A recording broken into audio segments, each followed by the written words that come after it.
Russell Lamberti's with me from Sakeliga.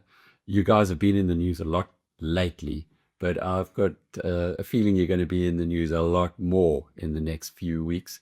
You've come out with some dynamite proposals that will give South African businesses a way not to be penalized by the ANC's antagonism towards the United States, particularly those who are exporting into the US. What motivated this in the first place? Well, thank you, Alec. It's lovely to be here with you and Hermanus.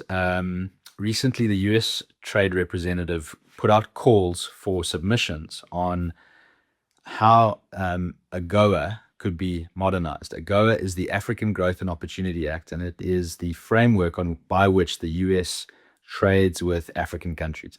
AGOA has been in the news a lot. A tariff-free. Recently. So you because of what the Americans are doing, we don't pay tariffs or weren't paying tariffs under AGOA. If your country qualifies under the AGOA framework, then all exports from that country benefit from the benefit with access to the US markets. Now, AGOA has American congressmen and the administration and many people in Washington have been increasingly disillusioned with the AGOA framework. It doesn't quite seem to be working as intended. It's quite a blunt instrument. We can get into some of the problems with it, but there is a well-known kind of review process now underway. AGOA was only extended now for just 1 year until the 31st of December 2026. So it is under scrutiny and review. And so we've participated in that submissions process. We have some what we think are very dynamic ideas for a modernized AGOA. They are not strictly novel in the sense that numerous role players in the United States have already for a number of years been putting forward similar ideas that we've put forward. We think we've just kind of crystallized it in a way that makes good sense. So what is the essence of what we're saying here, Alec? Under the current AGOA framework, a country in Africa is either in or out, and therefore every business, every product within that country is either benefits from AGOA or it doesn't, based on the behavior of its central government, its policy environment.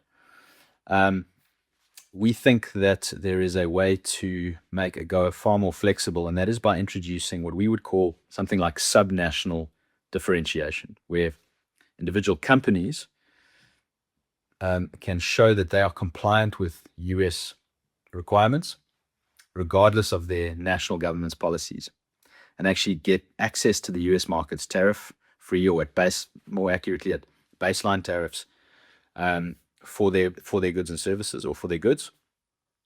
Or that subnational jurisdictions, in South Africa's case, that means provinces, municipalities, maybe even in some countries, economic zones, can actually get that AGOA access, again, regardless of national government policies, to the extent that those regions' governments comply with US requirements, even if the national government doesn't. So you're kind of talking in code. Practically, what does that mean? It is only one province that is not... In South Africa's case, so this is going to be unique. Are we talking about the Western Cape as a potential? This is going to be unique to many different African countries, but in South Africa's case, can the Western Cape, for example, dissent from South Africa's race-based requirements, from the central government's BEE policies, the central government's expropriation policies, the central government's, let's call it, silence, perhaps even tacit endorsement of songs and chants like Kill the Boer.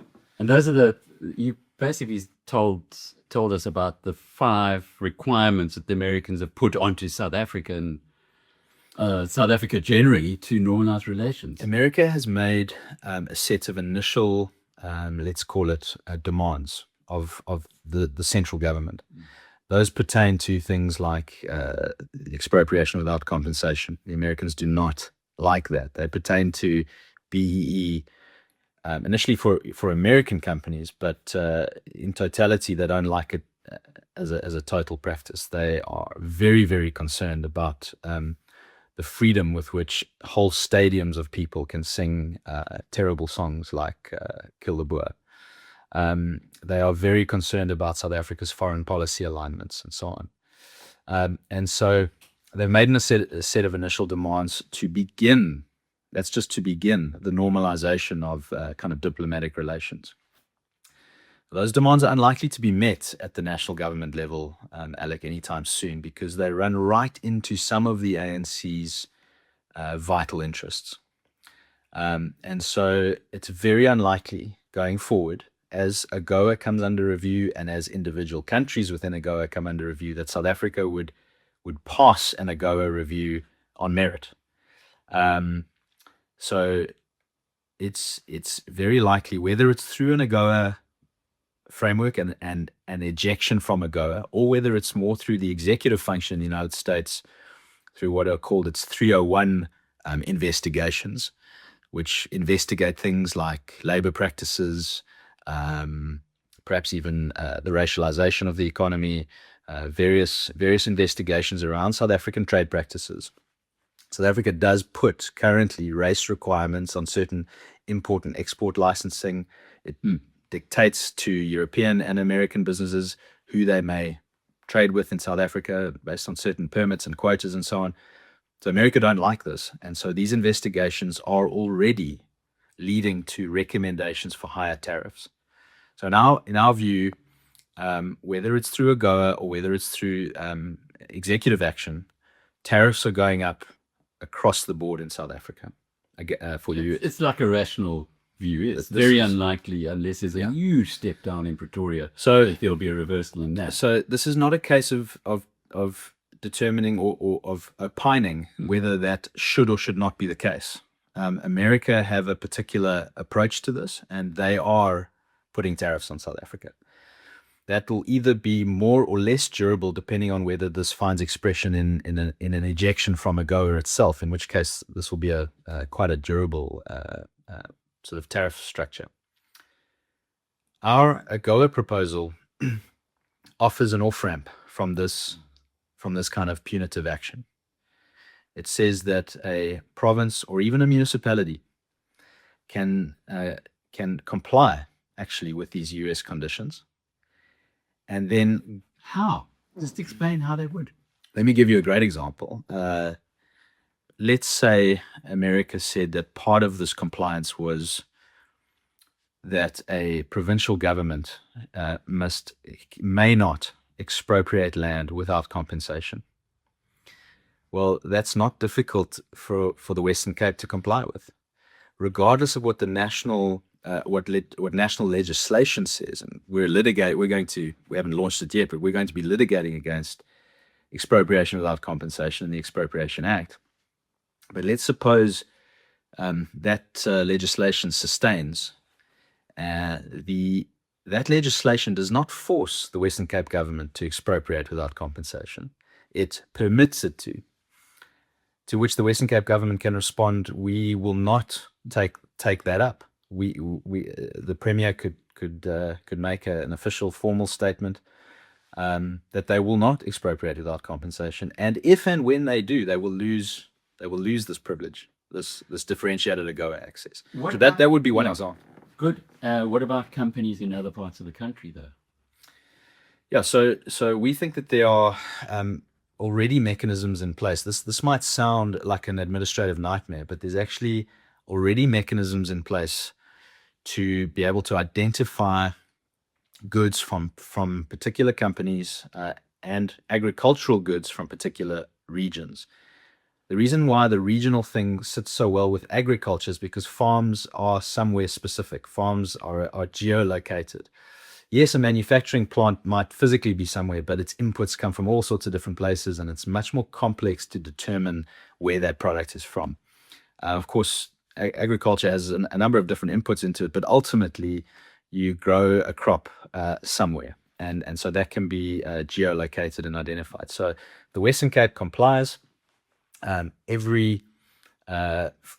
example, every citrus grower in the Western Cape can benefit from kind of the AGOA framework. And that's part of your strategy. But what if So now what if I'm sitting in Mpumalanga Yeah. and I'm also producing oranges and I've got a friend in the Western Cape and I send him a lot of boxes? How are they going to know that? So there are ways I'm not compliant. there are already ways, very well established ways to kind of audit these processes in international trade. Remember, agricultural goods in particular are, very heavily geographically policed, if you like. You can't call something, you can't say that something's grown in Stellenbosch if it's actually grown in Paarl or what have you. So this already exists for agriculture. But let's just follow that through to its logical conclusion. I'm now producing citrus in Mpumalanga. I'm subjected to an ANC government who I don't agree with, and the Americans don't agree with. What do I do as a business to actually get around the other regulations?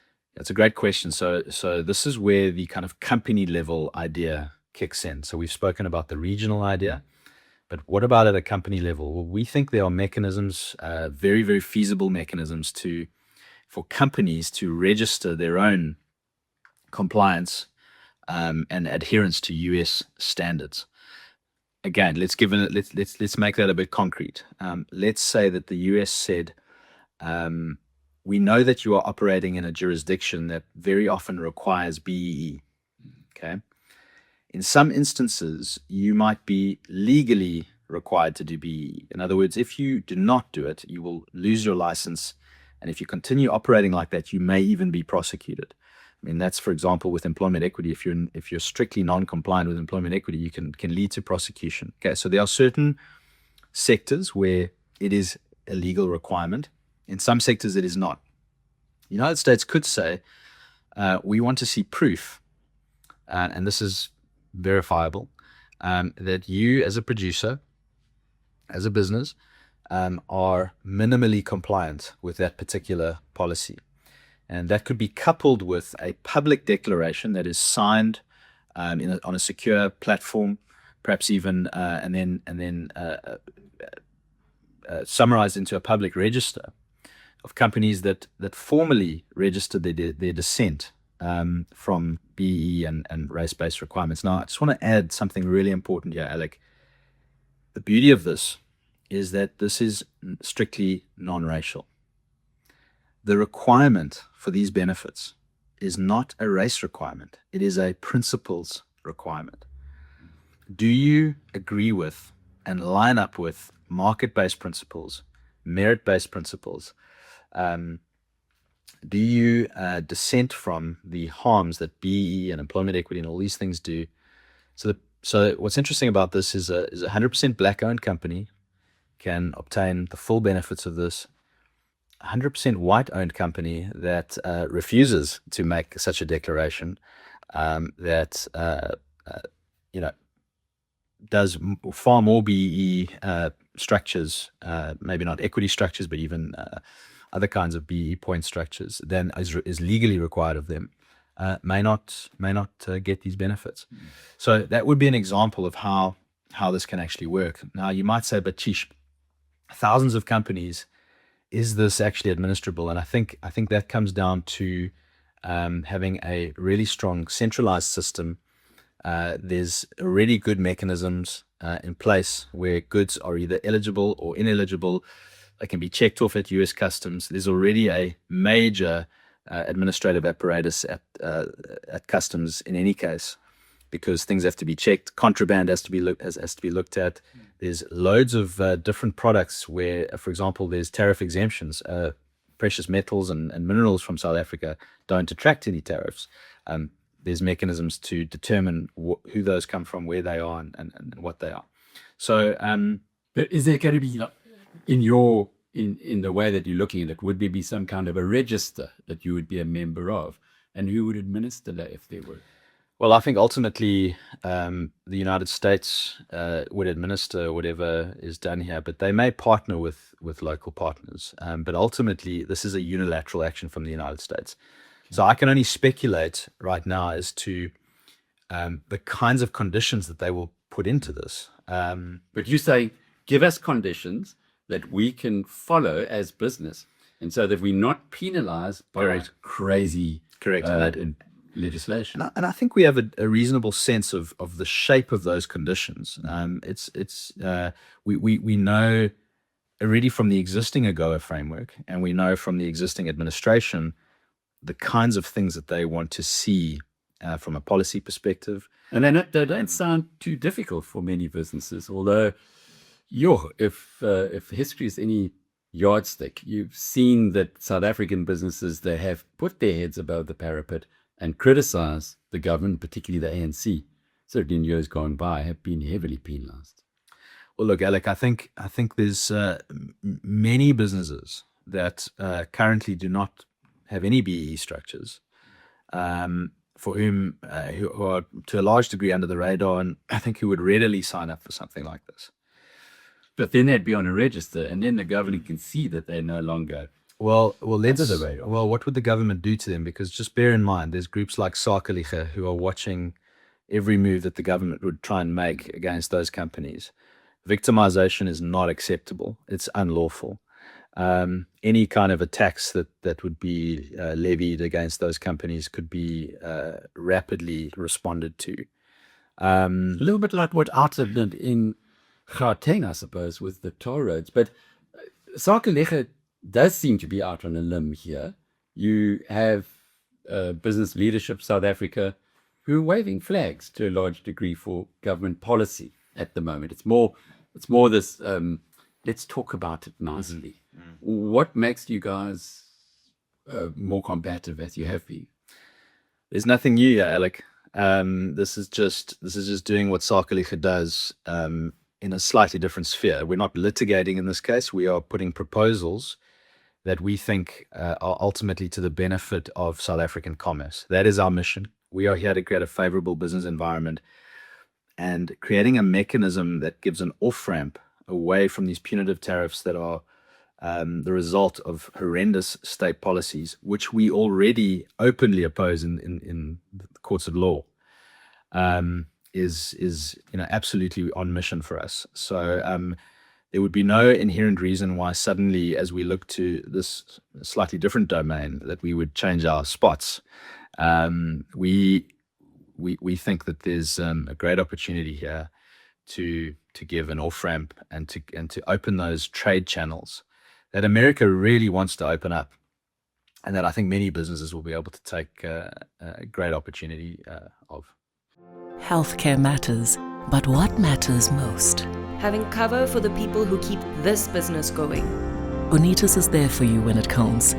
Bonitas, medical aid for South Africa. Visit bonitas.co.za and find your plan. Is the momentum on your side? Are you finding that more business people are seeing the light as you would see it? Because if you go back 5 years, what Rob Hersoff said at the Biz News conference, it's only 5 years ago, he was heavily ostracized for really saying things plainly. Now, you're not saying things plainly. You're saying him more than plainly in this case, and saying you also have to stand up if you want to be able to do business with the United States. Or the United States is saying that. There's no free lunch. But is the momentum with you? So I think the short answer is yes, in the sense that, and we've also been saying for a long time that, so Rob's going back 5 years. If you go back 10 years, criticizing BEE was incredibly difficult to do. It's a lot easier to do now. In fact, every man and his dog is criticizing BEE, including black businessmen. And it might be for different reasons. They might have different. Well, you could say Muncie prescription, saying correct, it must go. It's divisive. Exactly. Now that 10 years ago, unheard of. Times change. So I think domestically, the momentum is with us, and I think we have not just an administration in the United States, but a Congress that is losing patience. People forget, under the Biden administration already, there was concerns about South Africa's trade practices. South Africa's been under the U.S. spotlight from Democrats and Republicans for a number of years now. The ANC would not tell you that. The ANC, certainly from inside the government, will tell you that we're just waiting for Trump to finish his term and then things will get back to normal. And you're saying normal wasn't a very pleasant place. In fact, the pressure was already growing. Correct. And you know, the disillusionment and the concerns with AGOA and the need to revamp AGOA to give it more teeth, that is a bipartisan issue. That is a congressional issue. Now, it doesn't mean it's easy to just get things through Congress in the US. It's a slow-moving machine. But I think there's more durability to these concerns than I think I think it would be an analytical mistake to say that this is just a Trump administration phenomenon. I think the Trump administration has certainly given more momentum to this. I think there's perhaps more impetus as a result. The second thing, of course, to say is that the future is uncertain, yes, but the ANC could very well be looking at, after the Trump administration, another 8 years of a Republican administration. That could be that's more difficult to sit out when you in 4 years. Okay, Yeah, that now you get to 12, not so much. Not so easy, yeah. From your perspective, is this a bit of a Hail Mary pass? Is this something where you're trying to do something for your members, for the business community you represent? I don't think there's anything Hail Mary about this, Alec. We think that there's just a tremendous opportunity here for the United States to do something that's in their interests, and ultimately to do something that's going to be, I think, very beneficial to the continent, but certainly for South African businesses that want to just get on with the business of doing business with the United States. And so we see an inevitable ratcheting up of trade barriers, and we think there's an off-ramp here for businesses that dissent from the orthodoxy. You're an economist. You Yeah. see things rationally. Politicians don't. They play games. Is there anything that gives you more than, or some sense that this might actually fly in Washington? Yeah, in that sense, Alec, I think there's nothing certain about this. I think your viewers should know that this is an idea that Sakeliga has put forward. We have some reason to believe that our proposal is being well considered. There were about 130 proposals that were sent through for the AGOA modernization submissions, and we think ours is near the top of the pile. But we're under no illusion that this whole process is long, slow, complex, and ultimately it can go in directions that Sakeliga in South Africa doesn't have any control over. So what we've done is put forward what we think is a sound, constructive idea.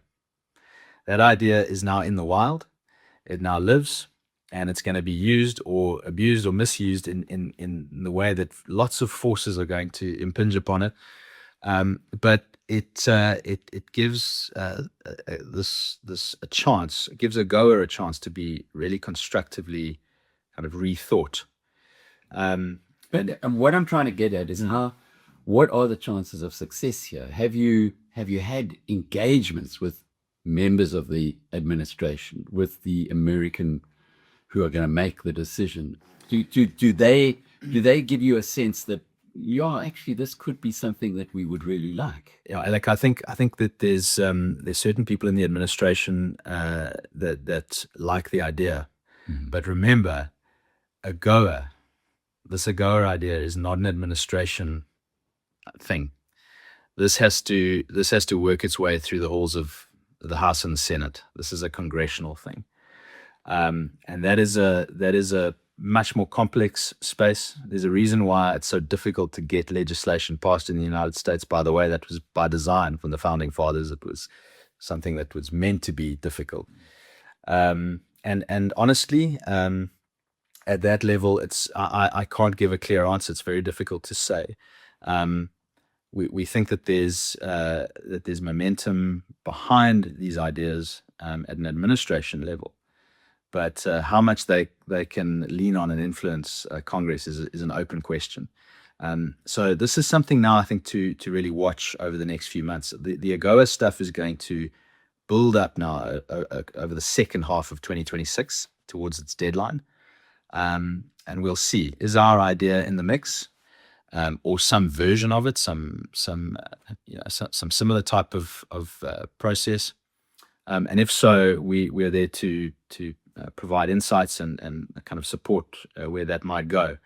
But for us, the rationale here is we think that escalation, tariffs, and barriers as come to South Africa is inevitable. Yeah. Can we provide relief for good businesses and for jurisdictions that want to dissent from the very things that are causing that escalation? Now, I can understand that your members would love this, but I can also understand that there will be people in Pretoria who think you need to be taught a lesson, because why are you making trouble for this government, which is following a particular line? Or does that fill you with trepidation? No, because we would be diminishing trouble, because the government is following its own policy framework. They're not influenced by Sakeliga.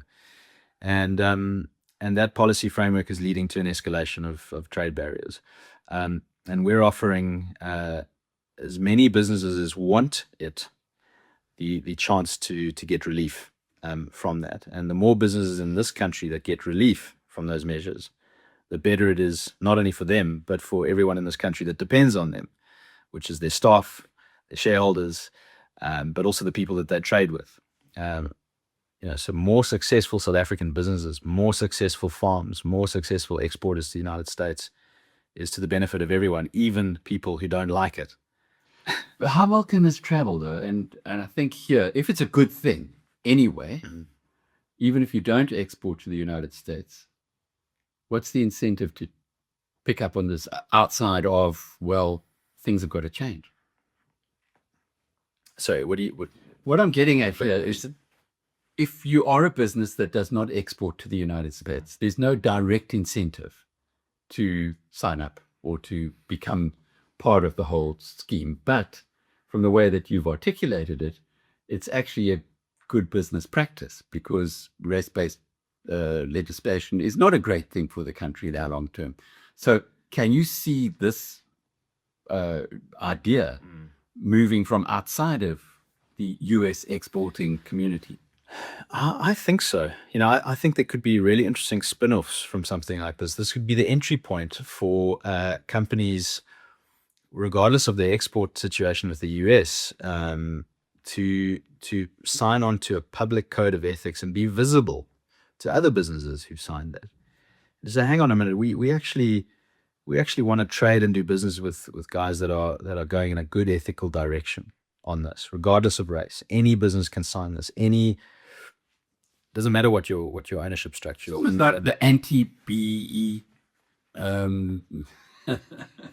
grouping, if you like, because you've got a grouping who are getting their credentials through all of these BE rating companies. They're on the one side, and you're saying, well, actually, you don't need to be part of that. Yeah. We have an alternative. Yeah. I think that's one implication of where this goes. And certainly, Alec, I mean, this would be, if something like this comes to fruition, and again, this is in an idea phase at the moment, but if it comes to fruition,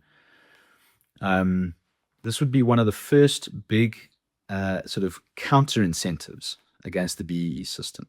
Up until now, generally your incentive has been play the game, get the points, get the contract, I don't think that this is an equal and opposite counterweight to that. It's smaller. Would just be a start. It's just with US-based trade initially, and maybe you get more people kind of signing on, and perhaps you get an ecosystem developing here where people say, actually, I want to trade and do business with guys who are willing to repudiate this system and move away and go in a different ethical direction. So there's possibilities for that to move in that direction, and that is that is right within our mission, right within what we do. We are openly daily litigating against BEE. Our mission is to end it, Alec. There's nothing untoward and there's nothing underhanded here. We are very openly saying we want to create equal and opposite incentives to go the other way, because we think that that's actually better for business, better for employees, better for the country, better for everyone. So maybe one day people are going to be asking for a Sakeliga credentials rather than the BEE credentials that you get. Let's see how things evolve. But we're excited about where this can go, and our submission is in, and now it's going to be in the hands of lawmakers in the US to see the degree to which they want to kind of carry this forward. But we're excited about where this could go. Russell Lamberti is with Sakeliga. I'm Alec Hogg from BizNews.com. In uncertain times, good information is priceless. The BizNews conference is heading back to the Drakensberg. Join me, Alec Hogg, from the 11th to the 14th of August for BNC 9, Champagne Sports Resort, where it all began, and where our community gathers for honest conversations, smart investing insights, and direct access to some of South Africa's sharpest minds. Come and rub shoulders with the best we've got. 28 keynote speakers, 3 days. Seats are available now. Book your seat by clicking the link in the description. Start your day a step ahead. BizNews Insider. It delivers the business stories that matter every morning straight to your inbox. Sharp, fast, and free. Subscribe now.